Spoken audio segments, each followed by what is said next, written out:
Good evening guys, this is Mix Vlog, Sumalpong Family. Nagbabalik. Nagbabalik. Daw.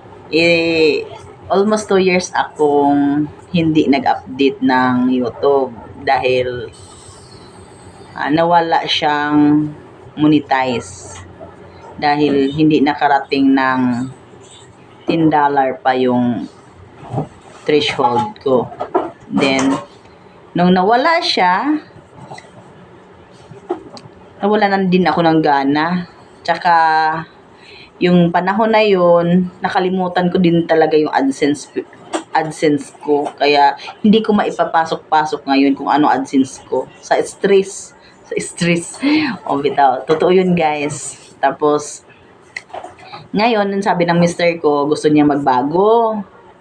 Sabi ko, bakit kaya hindi ko recover ulit yung YouTube ko? At ito ang gagamitin. Total siya naman nag-open. Kaya, mas maganda, yun din naman, maganda, na yun na lang ipapatuloy, hindi yung puro bago-bago. Ngayon, na-recover ko na siya noong February 7. Pagkagabi noon, na-recover ko yung AdSense. Pagkagabi noon, successful.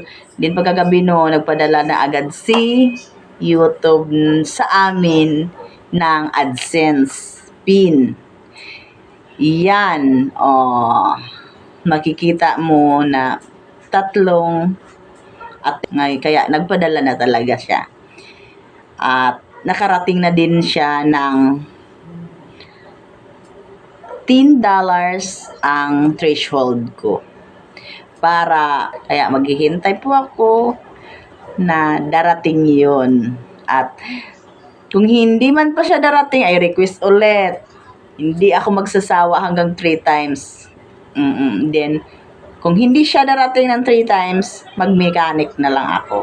Kaya yun, online akong try kong online. I-update ko kayo ulit, guys, pag darating yun. 2 to 3 weeks daw.